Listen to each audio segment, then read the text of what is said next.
কাবা সম্পর্কে আলোচনা। পীর পূজার রহস্য শয়তানের মতো চালাকও বুঝতে পারেনি। তাই শয়তান ভুল করে বলেছিল যে সে আল্লাহর পূজা করবে, কিন্তু আদমকে সেজদা দিতে পারবে না। বাংলাদেশের বুকে পীর পূজার দর্শনটি যিনি চির উজ্জ্বল রত্নের মতো আলো ছড়িয়ে দিয়ে গেছেন, তার নাম লালন ফকির। লালন গীতির প্রচণ্ড প্রভাব যেদিন বাংলার মাটি হতে মুছে যাবে, কেবল সেদিনই ইসলামের নামে চলবে আজব আইন। এজন্যই বোধ হয় আল্লামা ইকবাল দুঃখ করে বলেছিলেন যে যে বেহেশত বানিয়েছ ওটা মোল্লাদেরকে দিয়ে দাও, কিন্তু আমি তোমার রহস্যের মাঝে ডুবে যেতে চাই। আমরা অনেকেই খেয়াল করি না, এবং যদি একটু খেয়াল করে দেখি তাহলে দেখতে পাই যে মহানবী হেরা পর্বতের এক নির্জন গুহার মধ্যে সাধনায় ধ্যানমগ্ন হয়ে লাভ করলেন সিদ্ধি তথা কামিয়াব হলেন। অথচ মহানবীর বাড়ির অতি নিকটে মসজিদুল হারাম তথা কাবা শরীফ থাকতেও কেন তিনি দূরের দুর্গম হেরা পর্বতের গুহায় সাধনা করতে গেলেন? আরও অবাক হবার কথা হলো, আল্লাহর ঘর বলে কথিত কাবা শরীফে হজরত জিবরিল না এসে বরং সেই হেরা পর্বতের নির্জন গুহাতে দেখা দিলেন, এবং সেখানেই সর্বপ্রথম কেন হি নাজিল করলেন? সমস্ত মুসলমানদের যে কেবলায় কাবা, যাকে আমরা আল্লাহর ঘর বলে জানি এবং মেনে আসছি, সেই মহাপবিত্র আল্লাহর ঘর তথা কাবা শরীফ মহানবীর বাড়ির কাছে থাকা সত্ত্বেও মহানবী কেন দূরের হেরা পর্বতের গুহায় ধ্যান সাধনা করতে গেলেন? আর আল্লাহর দূত হজরত জিবরিল কেন বা জেনে শুনে আল্লাহর ঘর কাবা শরীফ ফেলে হেরা পর্বতের গুহায় মহানবীকে কেবল দেখাই দিলেন না, বরং মহাপবিত্র কোরআনুল করিমের প্রথম বাণী, যাকে আমরা ওহি বলি, সেই প্রথম ওহি কেন নাজিল করলেন? এই কথাগুলোর রহস্য তথা মারিফত যিনি বা যারা বুঝতে পেরেছেন অথবা ধরতে পেরেছেন, তারা মারিফতের দিকে এগিয়ে যাবার কম বেশি আগ্রহ প্রকাশ করবেই। আর যারা এর রহস্য বুঝতে পারে না, তারা আনুষ্ঠানিকতার বাড়াবাড়ি নিয়েই ব্যস্ত থাকবে এবং থাকে। পাঠকদেরকে অধম লেখকের কথাগুলো একটু বুঝবার জন্য অনুরোধ করা হলো। অবশ্য যে বুঝেও বুঝতে চাইবে না তাকে দোষ দিয়ে লাভ নেই, কারণ সব কিছু বুঝেও যে বা যারা না বোঝার ভান করে, সেটা তাদের তকদিরের লেখা। খাজা বাবা এই সমস্ত ঠেঁটা এবং ঘাড় মগ্রাদেরকে আল্লাহর হাতে ছেড়ে দেওয়ার উপদেশ দিয়েছেন। সুতরাং এই তকদিরের খেলা জোর করে খণ্ডাতে যাওয়াও বোকামি এবং এক ধরনের পাগলামি। মহানবী তাঁর হেরা পর্বতের গুহার সাধনা দ্বারা এই কথাই বুঝিয়ে দিলেন যে অন্য যে কোনো স্থানেই হোক না কেন, সাধনা করলে আল্লাহর এই বিশেষ নেয়ামত তথা মারিফত জ্ঞান অবশ্যই হাসিল করতে পারবেন। কেবল এই কথাটুকু বুঝবার জন্য মানব জাতিকে চোখে আঙুল দিয়ে বুঝিয়ে দিলেন যে সামনে কাবা ঘর থাকলে কি হবে, কাবা ঘর ছেড়েও যে কোনো স্থানে হোক না কেন, এমনকি দুর্গম পর্বতের নির্জন গুহাতে সাধন করলে মারিফতের জ্ঞান হাসিল করা যায়। আপনি শুনলে অবাক হবেন যে সেই হেরা পর্বতের নির্জন গুহাটিকে প্রায় হাজিদের পক্ষে উঠে দেখার দৈহিক শক্তি না থাকাতে দেখা হয় না। অথচ সেই নির্জন হেরা পর্বতের গুহাটির গুরুত্ব কি কাবা শরীফ হতে কোনো অংশে কম বলতে চান? যে হেরা পর্বতের গুহায় হজরত জিবরিলের প্রথম দেখা পাওয়া যায় এবং প্রথম কোরআনুল করিমের আয়াতটি নাজিল হয়েছিল, সেই গুরুত্বপূর্ণ স্থানটি কাবা শরীফ হতে কম পবিত্র মনে করেন? যদি তাই মনে করেন তাহলে বলার কিছু নাই, কারণ ইহা আপনার তকদির। তকদির অদৃশ্যভাবে আপনার মনকে যে আদেশ করবে উহা মান্য করতে আপনি বাধ্য। অথচ ইহা যে তকদিরের খেলা, উহা ধরতেই পারবেন না। তাই আমরা কি এ কথা বলতে পারি না যে সাধনার ধ্যানমগ্ন হতে যদি এই ইটের তৈরি জাহিরি মসজিদই একমাত্র অবলম্বন হতো, তবে মহানবী কেন শ্রেষ্ঠতম জাহিরি মসজিদ কাবা ঘরকে একমাত্র উপযুক্ত স্থান মনে না করে দূরের দুর্গম হেরা পর্বতের নির্জন গুহাকে সাধনায় ধ্যানমগ্ন হবার উপযুক্ত স্থান বলে বেছে নিতে গেলেন? তাই বলতে হচ্ছে যে ধ্যানমগ্ন সাধনার একমাত্র লক্ষ্য হতে হবে দিল তৈরি করা তথা হৃদয়কে আল্লাহর বসবাসের একমাত্র উপযুক্ত স্থান রূপে তৈরি করা। কারণ আল্লাহ পাক নিজেই নিজের মহিমায় দিলের উপর বিরাজ করেন। আত্মার বিজ্ঞানী পীর বাবা সাহলকে তার পীর বাবা বলেছিলেন যে যদি কেহ কাবা তোয়াফ করতে ইচ্ছা করে তাহলে উচিত কাবা তোয়াফ করা, কিন্তু যদি কেহ নিজের আমিত্ব অহং খুদি হাস্তি ইগোকে দূর করে আল্লাহর দিদার লাভ করতে চায় তাহলে কাবা ঘরের উচিত সেই রকম মানুষকে তোয়াফ করা। দিলের মসজিদ ছাড়া সকল ইটের তৈরি মসজিদগুলোকেই বলা হয় বায়তুল্লাহ, আল্লাহর ঘরকেই বলা হয় বায়তুল্লাহ। আপনি শুনে হয়তো অবাক হবেন যে সমস্ত কোরআনুল করিমের একটি স্থানেও বায়তুল্লাহ কথাটি বলা হয়নি, কারণ ঘরের নাম এবং ইহার সুনির্দিষ্ট স্থানটির নাম দেওয়া হয়েছে হেরেম, যাকে আমরা হেরেম শরীফ বলে জেনে আসছি। আল্লাহর ঘর বলে যা মনে করি আসলে উহা আল্লাহর বসতির ঘর বলে মনে করিও না এবং বলিও না, কারণ আল্লাহ কখনোই স্থান কাল এবং সীমার মধ্যে বাস করেন না। কাজেই আল্লাহর ঘর বলতে আমরা বুঝি যে উহা আল্লাহর অনুমোদিত ঘর।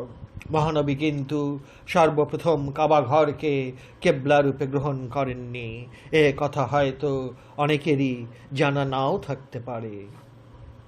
সর্বপ্রথম মহানবী মসজিদুল আকসাকেই আমাদের কেবলা রূপে গ্রহণ করেছিলেন এবং এই মসজিদুল আকসা জেরুজালেমে অবস্থিত।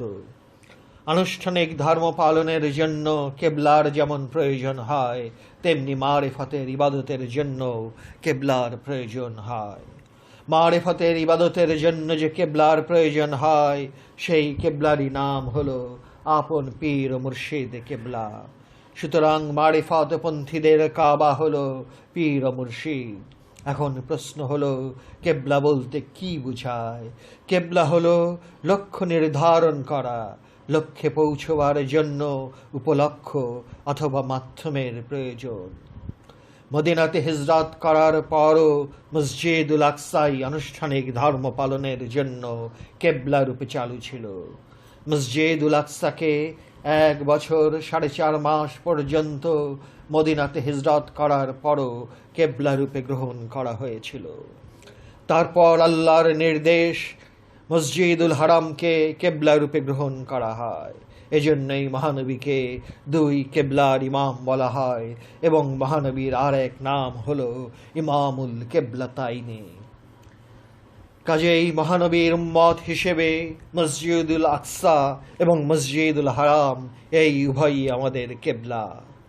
হাকিকতে তথা চরম সত্যের প্রশ্নে কিন্তু কেবলা মূলত এক। আল্লাহর নূর বা জ্যোতির বিকাশ এবং প্রকাশ যেখানে হয়, অর্থাৎ নূরে মুহাম্মদী অথবা নূরে ঈসা অথবা নূরে ইব্রাহিম অথবা যে নামেই বলা হোক না কেন, সেই নূর বা জ্যোতির প্রকাশ এবং বিকাশ যেখানেই অথবা যার উপর হয়ে থাকে উহাই হল আসলে কেবলা তথা প্রকৃত কেবলা। এই জন্যই কুরআনুল করিমের সূরা বাকারার 177 নম্বর আয়াতে আল্লাহ বলেছেন, আনতুয়াল্লু ওয়াজুহাকুম মাশরিকি ওয়াল মাগরিবি ওয়ালাকিন্নাল বিররা মান আমানা বিল্লাহি, অর্থাৎ পূর্ব অথবা পশ্চিমে কেবলার দিকে মুখ ফেরানোর মধ্যে কোনো পুণ্য নাই, কিন্তু পুণ্য বা কল্যাণ হলো যিনি আল্লাহতে ঈমান এনেছেন। অবশ্য ধর্মের অনুষ্ঠান পালন করার জন্য সমবেতভাবে সবার জন্য একটি নির্দিষ্ট কিবলার প্রয়োজন অত্যাবশ্যক, এবং মহানবীর উম্মতদের জন্য সেই সুনির্দিষ্ট কিবলাটির নাম হল মসজিদুল হারাম, যাকে আমরা কাবা শরীফ বলি। কুরআনুল করিমের সূরা বাকারার 142 আয়াতে আল্লাহ বলছেন, সাইয়াকুলুস সুফাহাউ মিনান নাসে মা ওয়াল্লাহুম আন কিবলাতিহিমুল্লাতি কানু আলাইহা কুলিল্লাহিল মাশরিক ওয়াল মাগরিব ইয়াহদি মাইয়াশাউ ইলা সিরাতিম মুস্তাকিম। জনতার মাঝে যারা বোকা তথা অজ্ঞ তথা নির্বোধ, তারা বলবে যে তাদের আগের কেবলা যাহা তার অনুসরণ করে আসছিল তা থেকে কিসে তাদের মুখ ফিরিয়ে নিল। বলে দিন, পূর্ব পশ্চিম আল্লাহর জন্য, তিনি যাকে ইচ্ছা করেন সিরাতুল মুস্তাকিমের দিকে হেদায়েত করেন। কেবলার উপর যাদের প্রকৃত জ্ঞানের অভাব আছে, তারাই কেবল এরকম বোকা কথা বলে বোকামির পরিচয় দিয়ে যায়। কীরকম বোকামির কথা? জনতার মাঝে যারা বোকা বলে পরিচিত, কেবল তারাই বলতে চায় যে এতকাল যাবৎ আমরা যে কেবলার অনুসরণ করে আসছিলাম, সেই কেবলার পরিবর্তন করার কি এমন প্রয়োজন হলো? এই প্রশ্নটির উত্তর আল্লাহ এমন সুন্দরভাবে দিয়েছেন যে ভাবতেও অবাক লাগে। আল্লাহ বলেছেন যে পূর্ব এবং পশ্চিম দুটোই তাঁর জন্য, অর্থাৎ সবগুলো দিকই হলো আল্লাহর জন্য, অর্থাৎ সহজ কথায় সব দিকেই তিনি আছেন। সুতরাং এতে বিচলিত হবার কি থাকতে পারে? মানুষের জন্য এরকম দিক কোনো কাম্য বিষয় হতে পারে না বলেই পূর্ব এবং পশ্চিম আল্লাহর জন্য বলতে হলো, অর্থাৎ সবগুলো দিকই আল্লাহর জন্য। এই কথাটি পরিষ্কার করে বুঝিয়ে দিতে চেয়েছেন। আর একটি বিষয় ভালো করে লক্ষ্য করলে দেখতে পাই, আল্লাহ তার পরের আয়াতেই হেদায়েতের কথা বলছেন। এই হেদায়েত কথাটির দ্বারা পরিষ্কারভাবে বুঝাতে চেয়েছেন যে পূর্ব এবং পশ্চিমের বিষয়টি নিয়ে ঝামেলা তৈরি করে কোনো পুণ্য বা কল্যাণ লাভ করা যায় না। সত্যিকার লাভ হয় হেদায়েতে, এবং এই হেদায়েতই হলো আল্লাহর হাতে। সুতরাং হেদায়েতই হলো একমাত্র কাম্য বিষয়। আল্লাহ যাকে খুশি তাকেই হেদায়েতের পথ দেখান, যে পথে নফস বিরাট ধৈর্য ধারণ করার মতো অটল অচঞ্চল অবস্থায় মানসিকভাবে তৈরি হয়ে থাকতে পারে। ধ্যানমগ্ন সাধনায় আপন অস্তিত্বের ভেতরে অমিত্যের ছায়া দূর করে আপনার প্রকৃত পরিচয় লাভ করাই হলো প্রকৃত কাম্য বিষয়। কিন্তু ধ্যানমগ্ন সাধনায় সাধক নিজে চেষ্টা করেও আপনার প্রকৃত পরিচয় পেতে পারেন না, যদি না আল্লাহর রহিম রূপী রহমতের সাহায্য পাওয়া যায়। আল্লাহর সাহায্য ছাড়া সাধকের পক্ষে রহস্যলোকে প্রবেশ অসম্ভব। তাই সাধক কেবল মসজিদুল হারামের একটি পরিবেশ অথবা সেরকম অবস্থা বা হাল তৈরি করে নিতে পারে মাত্র, এবং সাধকের কর্তব্যও হলো এই পর্যন্ত। তারপর মুক্তির প্রশ্ন তথা হেদায়েত বা পরিচালনার প্রশ্নটি সম্পূর্ণভাবে নির্ভর করে আল্লাহর উপর। এই বিষয়টির বেলায় যুক্তি, তর্ক এবং আইনের ধারাগুলোর কোনো মূল্যই দেওয়া হয়নি, কারণ আল্লাহ যাকে খুশি তাকেই সরল পথ দেখিয়ে থাকেন। কথাটি পরিষ্কারভাবে ঘোষণা করা হয়েছে কুরআনুল কারীমে। সুতরাং ইশক তথা প্রেমকেই কি হেদায়েতের পাথেয় বলতে পারি? না, তাও পারি না। এর সঠিক উত্তর অধম লেখকের জানা নাই। কুরআনুল কারীমের সূরা ইউনূসের ৮৭ নম্বর আয়াতে আল্লাহ বলেছেন, ওয়া আওহাইনা ইলা মূসা ওয়া আখিহি আন তাবাউয়া লিকাউমিকুমা বিমিসরা বুয়ুতাও ওয়াজআলু বুয়ুতাকুম কিবলাতাও ওয়া কিমুস সালাতা ওয়া বাশশিরিল মুমিনিনা। এবং আমরা মূসা এবং তার ভাইয়ের প্রতি ওহী দিলাম, মিশরে তোমাদের কওমের জন্য ঘর তৈরি করো এবং তোমাদের ঘরগুলোকে কেবলা করো এবং কায়েম করো সালাত এবং মুমিনদিগকে সুসংবাদ দাও। সুতরাং যদিও মূলত কেবলা এক এবং একেরই দর্শন প্রতিভাত হয়ে আসছে, তবু কোরআনের এই আয়াতে কেবলাকে এক রূপে পাই না। এখানে বহু কেবলার কথাটি পরিষ্কার ভাষায় প্রকাশিত হয়েছে, কারণ ঘরগুলোকে কেবলা করার আদেশ দেওয়া হয়েছে এবং হজরত মূসার অনেক উম্মতের জন্য অনেক ঘর তৈরি করতে হয়েছে। এখানে বিশেষ করে একটি বিষয় ভালো করে লক্ষ্য করলে দেখা যায় যে একটি ঘরকে কেবলা তৈরি করতে আদেশ দেওয়া হয়নি, আদেশ দেওয়া হয়েছে যতগুলো ঘর তৈরি করা হয়েছে সবগুলোকে কেবলা করতে। আমরা সহজ সরল অর্থ করলে এই কথাটি পরিষ্কার বুঝতে পারি। সুতরাং মূলত কেবলা কখনো এক, আবার কখনো দুই, আবার কখনো অগণিত। দুই কেবলার কথা আমরা জানি এবং জেনে আসছি যে জেরুজালেমের মসজিদুল আকসাও একটি কেবলা, কারণ মহানবী 1 বছর 4 মাস 15 দিন মসজিদুল আকসাকেই কেবলা রূপে গ্রহণ করেছিলেন। অবশ্য পরে আল্লাহর নির্দেশে কাবাঘরকে কেবলা রূপে গ্রহণ করা হয়, কিন্তু কোরআনের এই আয়াতে এই দুইটি বিখ্যাত কেবলার কথা না বলে প্রত্যেকের ঘরকে কেবলা করার আদেশ দিলেন। এই আদেশের রহস্য অনুধাবন যারা করতে পেরেছেন তারা কেবলার আসল পরিচয়টিও পরিষ্কার বুঝতে পেরেছেন। কোরআনের এই আয়াতে অনেক রকম গোজামিল দেওয়া অর্থ করা যেতে পারে, তবে সেই গোজামিলের অর্থ যদি নিজের প্রবৃত্তির খায়েশ মেটানোর আশায় অথবা মনের ভিতর সাজানো চিন্তাগুলোর অঙ্ক মিলানোর জন্য করা হয়, তবে সেই অর্থ করা জেনে শুনে ভণ্ডামি করারই নামান্তর। আর যদি আন্তরিকতার সঙ্গে এই আয়াতের অর্থ করতে গিয়ে ভুল হয় তবে মার্জনীয়, তবে সেই ভুলকে আমরা আন্তরিকতার সঙ্গে বাদ দেব এবং কোনো প্রকার কটাক্ষ করা অথবা অশালীন মন্তব্য করা মোটেই শোভনীয় হবে না। তবে এখানেও একটি বিরাট প্রশ্ন থেকে যায় যে কার ভুলটি আন্তরিক এবং কার ভুলটি ইচ্ছাকৃত। এই প্রশ্নের উত্তর দেওয়া অধম লেখকের পক্ষে সম্ভবপর নয়, কারণ অধম লেখক এ বিষয়ে অন্ধজনের মতো। সুতরাং অন্ধ যেমন সত্যের মাপকাঠি হতে পারে না, অধম লেখকের বেলায়ও সেই কথাটি সুন্দর মানায়।